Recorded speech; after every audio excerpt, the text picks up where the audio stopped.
The family of a 3-year-old Kimberly boy says he is still worried after he fell into a cold grease pit. It happened last Friday at Denny's in Grand Chute. Fox 11's Gabrielle Mays has the story.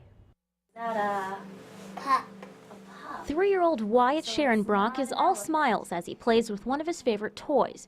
But that wasn't the case last Friday afternoon when Wyatt and his family were walking in the Denny's parking lot off of West College Avenue in Grand Chute. There was a green cover that he had kind of stepped on with his foot, and it wasn't secured down. It had flipped up, and he fell into a pretty deep, probably about an 8 to 10 foot grease vat. Dan Sharon Brock said he heard his wife scream, and that's when he saw his son in the grease pit. He was screaming, and I said I could see his head was kind of bobbing up and down, and I was just pretty much just long enough to reach and grab his jacket. Sharon Brock says his son was completely covered in grease. We just tried to strip him all his clothes and you know, just get everything, all the stuff off of him. When first responders arrived, Wyatt was waiting inside the restaurant with his parents. The 3-year-old was then taken to the hospital as a precaution. Fire personnel then assisted in ensuring that the manhole covers were secured in place. Officials notified the Outagamie County Public Health Department about the incident. Fox 11 contacted the Public Health Department, which said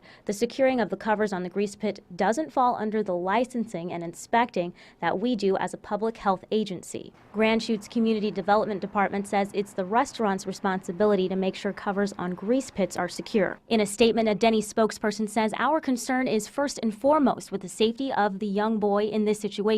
We contract a third-party vendor to maintain and service these grease pits, and our expectation is that they are secured every time the restaurant is serviced. We are working closely with our vendor to ensure that they are following their procedures to make sure the covers are secured each time they visit. Sharon Brock says his son only had a few cuts on his waist from falling into the pit. Obviously, mentally, that was a big deal, and he's still kind of worried.